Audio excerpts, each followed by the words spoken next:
Hello friends, कैसे हैं आप? उम्मीद कर रहे होंगे सभी स्वस्थ होंगे और जीवन का आनंद ले रहे होंगे।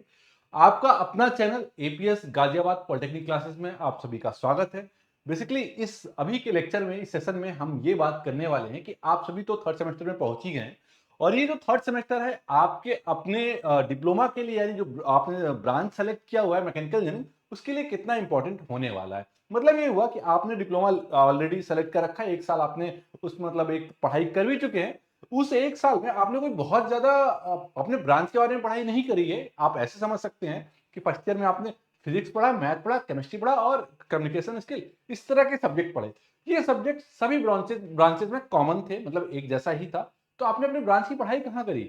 अब आप अपने ब्रांच की पढ़ाई करने वाले हैं, मतलब थर्ड सेमेस्टर और फोर्थ सेमेस्टर, फिफ्थ और सिक्स्थ, यानी टोटल सेकंड ईयर और थर्ड ईयर में आप अपने ब्रांच के बारे में पढ़ने वाले हैं। इसलिए ये सेशन बहुत ज़्यादा इंपॉर्टेंट होने वाला है। तो जल्दी से जल्दी जो नए बच्चे हैं, जो हमें पहली बार देख रहे हैं, वो अपने दोस्तों को इसके बारे में बताएं और जल्दी से ज़्यादा इसे शेयर करें ताकि उन्हें इसके बारे में इंफॉर्मेशन पहुंच जाए। और जो उनके सीनियर स्टूडेंट्स हैं, जो फिफ्थ सेमेस्टर में हैं या पास आउट हो चुके हैं, वो इसके बारे में अच्छे से जानते हैं, तो वो क्या करें कि अपने जूनियरों को इसके बारे में बताएं, क्योंकि आपने इसका लाभ लिया है तो मुझे लगता है कि आप इससे जो है खुश तो होंगे ही, क्योंकि बहुत ज़्यादा जो है हमने आपके लिए मेहनत की हुई है।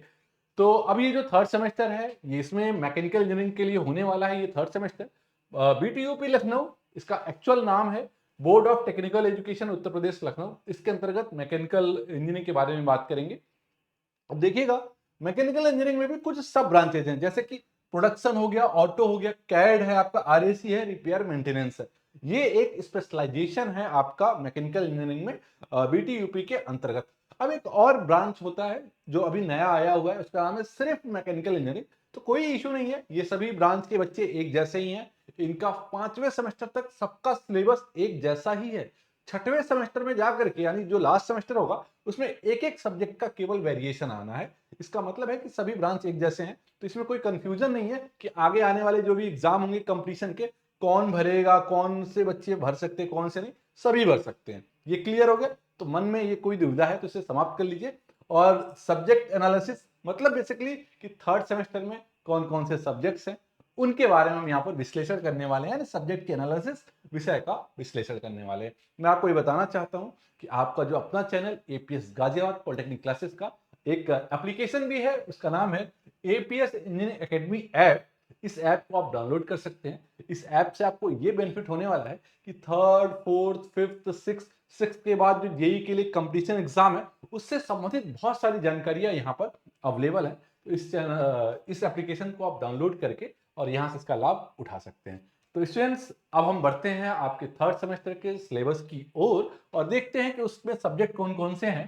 तो बीटीयूपी लखनऊ में जो थर्ड सेमेस्टर है मैकेनिकल इंजीनियरिंग ब्रांच का, उसमें ये सब्जेक्ट्स हैं, बहुत कॉमन सब्जेक्ट्स भी हैं जो कि मैकेनिकल के अंतर्गत कॉमन होने वाला है। यानी production, RAC, CAD, repair maintenance और ये सभी ब्रांचेस के लिए ये सभी सब्जेक्ट एक जैसे ही हैं।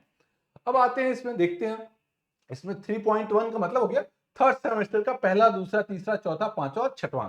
6 सब्जेक्ट तो आपको ऐसे दिख रहे हैं, लेकिन इस 6 सब्जेक्ट में 5 सब्जेक्ट आपके थ्योरी हैं और इसमें ही 5 में आपको प्रैक्टिकल देखने को मिलेगा। मतलब ये तो क्लियर हो गया कि इस सेमेस्टर में 5 थ्योरी है और 5 प्रैक्टिकल है। तो स्टूडेंट्स, आपका पहला सब्जेक्ट है अप्लाइड मैथमेटिक्स थर्ड। इसका मतलब है कि इससे पहले आपने 2 सब्जेक्ट पढ़ रखे हैं, अप्लाइड मैथमेटिक्स फर्स्ट को और मैथमेटिक्स सेकंड को। यहां पर आप मैथमेटिक्स थर्ड के बारे में पढ़ाई करेंगे। ये सब्जेक्ट अन्य ब्रांचेस में कॉमन होता है, ठीक है, तो इसलिए इसके आगे स्टार लगा हुआ है। तो अप्लाइड मैथमेटिक्स थर्ड मैकेनिकल के अलावा अन्य ब्रांचेस में भी चलते हैं, ठीक है।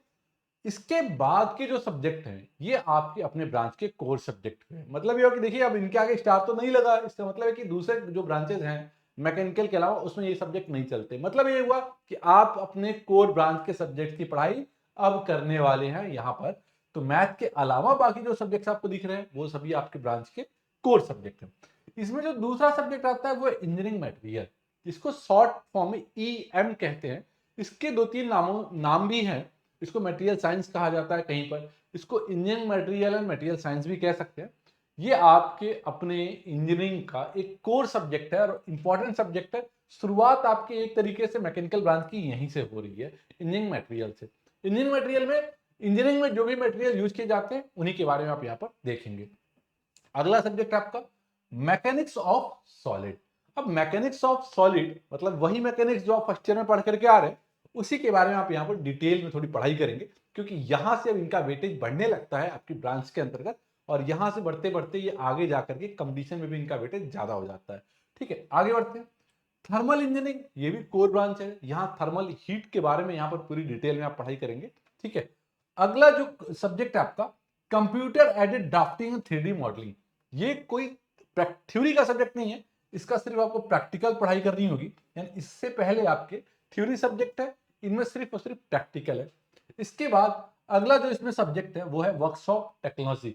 ये जो वर्कशॉप टेक्नोलॉजी इसके अंतर्गत थ्योरी और प्रैक्टिकल दोनों होने वाले हैं। ये वही वर्कशॉप टेक्नोलॉजी है जो फर्स्ट ईयर में आप जनरल वर्कशॉप प्रैक्टिस की लैब करते हैं, तो वहां आपने सिर्फ लैब करी, मतलब वहां पर आपने आरी या फिर सॉ जिसको कहते हैं, ये सारे इंस्ट्रूमेंट आपने यूज किए, उसके बारे में डिटेल में पढ़ाई आप वर्कशॉप टेक्नोलॉजी के बारे में करेंगे। जो जो ऑपरेशन आपने किए, कटिंग, ग्राइंडिंग, टर्निंग, फेसिंग, ये सब करके आ रहे हैं, उसके बारे में आप यहाँ पर पढ़ाई करेंगे। तो बात ये हुई कि second, third, fourth, fifth, six, ये जो सब्जेक्ट हुए यानी 5 सब्जेक्ट, ये आपके अपने मैकेनिकल ब्रांच के कोर सब्जेक्ट हैं। ये सब्जेक्ट तो ये कोर नहीं है, ये कॉमन है। इसके बाद आप मैथमेटिक्स थर्ड के बाद आगे इसके बारे में पढ़ाई करने वाले नहीं है, मतलब इसमें जो थोड़ी बहुत पढ़ाई करेंगे आप मैथ में, उसका यूटिलाइजेशन हो जाएगा बाकी आने वाले सब्जेक्टों में, लेकिन इसका बहुत ज्यादा कोई आगे यूज होने वाला नहीं है। तो इसको जरूर से पढ़ाई करेंगे क्योंकि इनका इस्तेमाल थोड़ा बहुत होगा। ठीक है, फोकस आपका किस पर ज्यादा होगा? फोकस आपका सेकंड, थर्ड, फोर्थ, फिफ्थ और सिक्स पर ज्यादा होगा, क्योंकि थर्ड सेमेस्टर के ये जो सब्जेक्ट है इनका थोड़ा थोड़ा यूज फोर्थ, फिफ्थ और सिक्स सेमेस्टर में होने वाला। तो मेहनत आपको यहीं से करनी है। दूसरी बात यह है कि मान लीजिए कुछ बच्चों ने अभी तक जो ऐसा होता है कि सॉल्व पेपर से पढ़ लेते हैं, क्वेश्चन बैंक से पढ़ लेते हैं, लेकिन यहाँ पर सॉल्व पेपर और क्वेश्चन बैंक से काम नहीं चलेगा, क्योंकि ये सारे सब्जेक्ट आपके कॉन्सेप्चुअल है। कॉन्सेप्ट की बात होगी, उसी कॉन्सेप्ट के लिए तो हम आपके लिए अवेलेबल हैं यहाँ पर और आपके इस चैनल पर। तो आपको ये सब्जेक्ट यहाँ पर मिलेगा, पूरी अच्छे तरीके से मिलेगा। ऑलरेडी आपकी इस सब्जेक्ट की वीडियोस आप हमारे इस चैनल पर अवेलेबल है। तो इंजीनियरिंग मटेरियल के बारे में आपने देखा, इसमें थ्योरी और प्रैक्टिकल दोनों है। यहां से देखिएगा, थ्योरी भी है और प्रैक्टिकल में। मैथ में सिर्फ थ्योरी होती है, प्रैक्टिकल नहीं होता है, तो कोई दिक्कत नहीं है। आगे देखते हैं मॉस में क्या है, थ्योरी और प्रैक्टिकल दोनों है। ठीक है, थर्मल इंजीनियरिंग में थ्योरी और प्रैक्टिकल दोनों है। Computer aided drafting and 3D modelling में थ्योरी नहीं है, इसका मतलब सिर्फ और सिर्फ प्रैक्टिकल है। ठीक है, तो सिर्फ प्रैक्टिकल है, तो इसमें मार्क्स भी इसके ज्यादा हो जाते हैं। आगे हम दिखाएंगे मार्क्स के बारे में। वर्कशॉप टेक्नोलॉजी में थ्योरी और प्रैक्टिकल दोनों है। तो इस तरीके से आपने क्या देखा कि 5 थ्योरी हो गई और 5 प्रैक्टिकल हो गए आपके। 1 2 3 4 और 5 थ्योरी हो गई, 1 2 3 4 5 प्रैक्टिकल हो गए। ठीक है, अब हम ये देखते हैं कि किस सब्जेक्ट का कितना वेटेज आपके थर्ड ईयर में होने वाला है। चलिए देख लेते हैं। मैथ है, तो मैथ में क्या होगा, 50 नंबर का पेपर होता है, एक्सटर्नल पेपर 2.5 घंटे का होगा। इस सेमेस्टर में कोई भी पेपर 3 घंटे का नहीं है।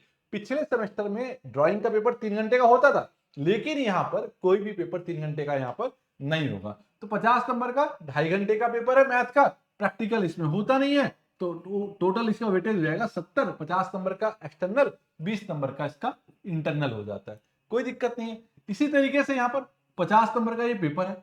ठीक है, कौन सा? इंजीनियरिंग मटेरियल का। इंजीनियरिंग मटेरियल का 50 नंबर का पेपर है, 2.5 घंटे का होगा। इसमें जो प्रैक्टिकल होगा वो 20 नंबर का है और 3 घंटे का प्रैक्टिकल हो जाएगा। 100 नंबर का इसका टोटल हो जाता है। कैसे?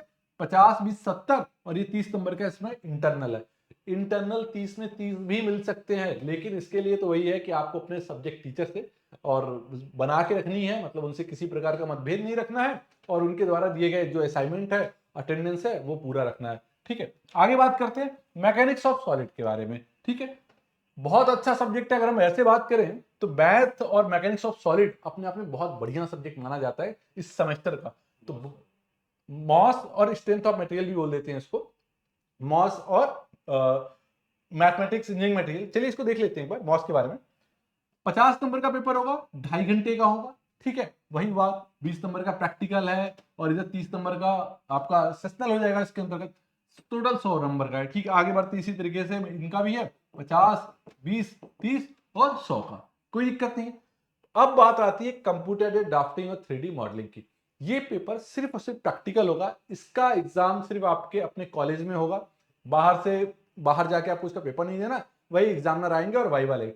लेकिन अब हम इनके वेटेज की बात करें तो भैया ये अकेले 50 नंबर का प्रैक्टिकल रखते हैं। मतलब ये था, यहाँ 50 नंबर की थ्योरी में आप लाते थे 35 नंबर 40 नंबर बहुत मेहनत करने पर, लेकिन यहाँ पर आपको 50 में 40 और 45 नंबर तक तो ऐसे ही मिल जाएंगे आपके थोड़े से प्रैक्टिकल को अच्छा करने पर। मतलब ये थोड़ा सा अपने टीचर से व्यवहार बना के रखना और थोड़ा सा इसकी फाइल वगैरह और सॉफ्टवेयर वगैरह आपको आनी चाहिए, तो बहुत ज्यादा मार्क्स आपको यहाँ से इंटरनल के तौर पर मिल जाते हैं। प्रैक्टिकल का देखिए, प्रैक्टिकल के बारे में आप सबको अनुभव हो चुका है, बाहर से एग्जामिनर आते तो हैं लेकिन मार्क्स की बात तो आपके इंटरनल जो टीचर होते हैं वही करते हैं। तो इनका जो पूरा प्रैक्टिकल का है, ये कहने को तो एग्जामिनर आते हैं लेकिन मार्क्स वगैरह में आप जो है आपके टीचर का सहयोग रहता है, तो उनसे आप अपना जो है मतभेद नहीं रखिएगा, मतलब एक तरीके से सम्मान करिएगा तो आपको नंबर ज्यादा मिल जाएंगे।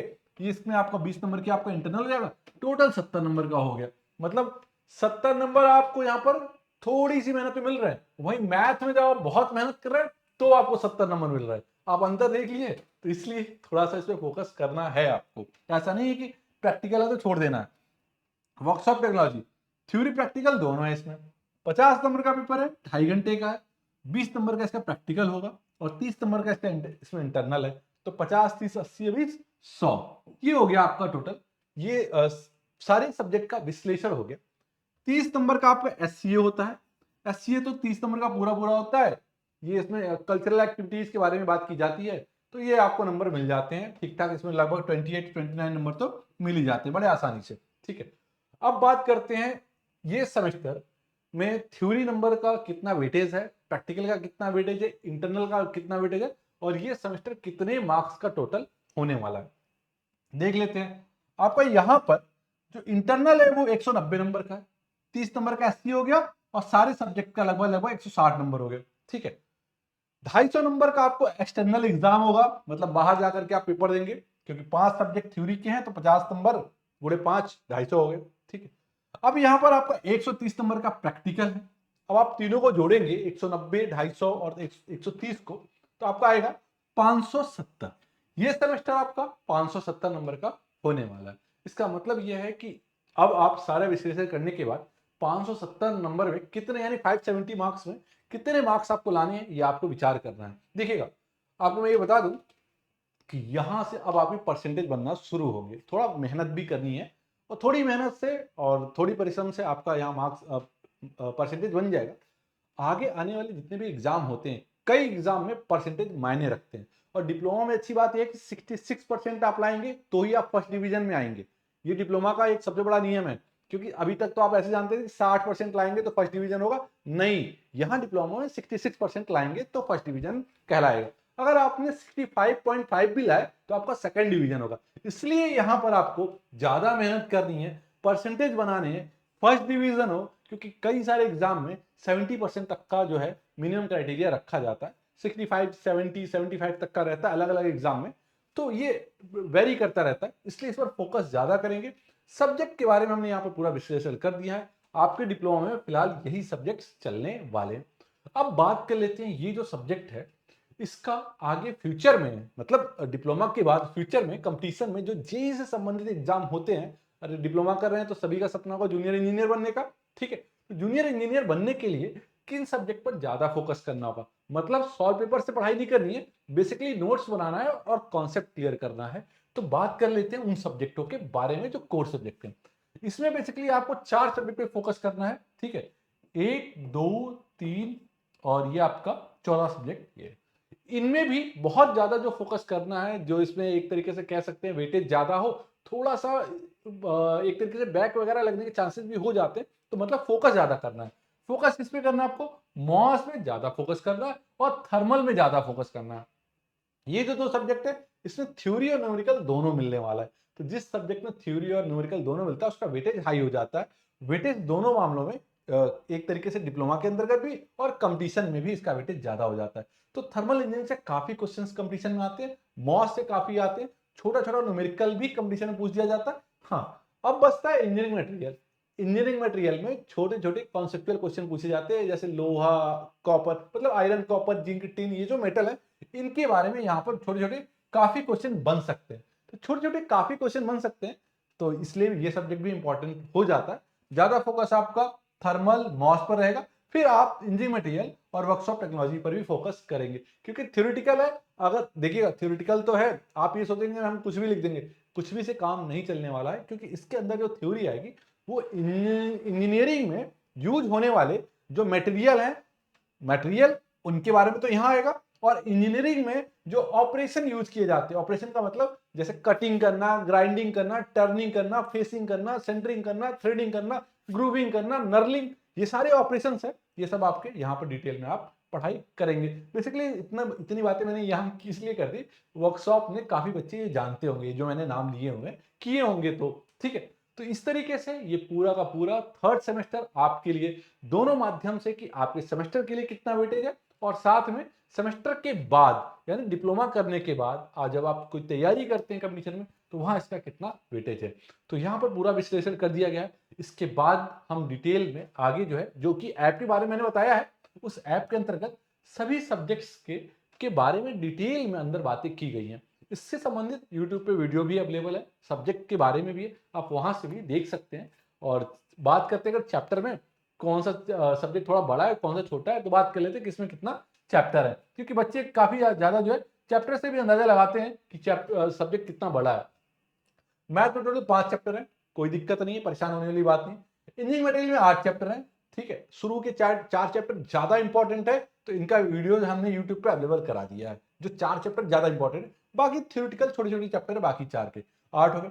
मॉस में टोटल 9 चैप्टर है आपके, ठीक है, इंपॉर्टेंट है, बढ़िया से इसको फोकस करिएगा। थर्मल में आपको टोटल 12 चैप्टर है, ठीक है। थर्मल में क्या थोड़ा थोड़ा करके है, 12 चैप्टर है, बहुत मजेदार होने वाला है ये चैप्टर, क्योंकि हीट और थोड़ा सा जो है बॉयलर वगैरह के बारे में आपको यहाँ पढ़ने को मिल जाएगा। अब आते हैं कंप्यूटर ड्राफ्टिंग, 3D मॉडलिंग, ये सॉफ्टवेयर की बात होती है, ये तो प्रैक्टिकल है, ठीक है। वर्कशॉप में बात करें, वर्कशॉप में भी 5 चैप्टर हैं। तो अगर आप देखेंगे चैप्टर के बारे में, तो 5 चैप्टर इंजीनियरिंग मटेरियल में यानी ईएम में 8 चैप्टर, मॉस में 9 चैप्टर, टीई यानी थर्मल इंजीनियरिंग में 12 चैप्टर, और आपका वर्कशॉप टेक्नोलॉजी में टोटल 5 चैप्टर है। तो अगर चैप्टर के बारे में देखें तो इस तरीके से है। अब आप ऐसे समझ सकते हैं कि 12 चैप्टर और 9 चैप्टर, सबसे ज्यादा कौन लिए बैठे, तो भाई साहब मॉस और थर्मल इंजीनियरिंग। इसीलिए मैं इस पे पहले ही कह रखा था कि फोकस आपको इन दोनों पे ज्यादा करना है, मॉस पर और थर्मल पर। बाकी मैथ में 5 चैप्टर है और वर्कशॉप टेक्नोलॉजी में आपके 5 चैप्टर।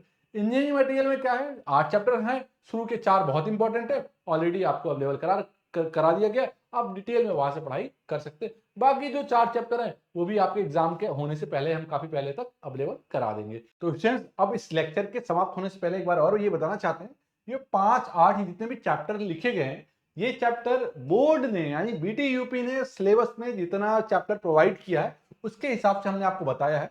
अब आप बुक खोलेंगे और बुक में अलग अलग पब्लिशर हैं, उन्होंने अपने हिसाब से अलग अलग चैप्टर बना रखे हैं। मतलब बोर्ड ने अगर 5 चैप्टर दिया, हो सकता है किसी बुक ने इसे 8 चैप्टर में कन्वर्ट कर दिया इतनी सिलेबस को, किसी बुक ने इस 12 चैप्टर को किसी और कितने और ज्यादा जो है चैप्टर में कन्वर्ट कर दिया। मतलब बुक वालों ने अपने हिसाब से बनाया। बेसिकली हम जो बात करेंगे वो किसकी बात करेंगे, board of technical education Uttar Pradesh Lucknow के सिलेबस के बारे में बात करेंगे।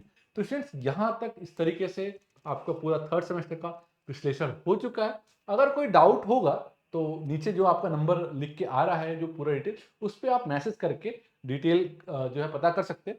और अच्छी बात यह है कि अभी आप इस चैनल को सब्सक्राइब नहीं किए हैं तो कर लीजिए, नोटिफिकेशन ऑन कर लीजिए, क्योंकि अब ये चैनल सिर्फ और सिर्फ आपका ही है, मैकेनिकल इंजीनियरिंग के बच्चों के लिए है।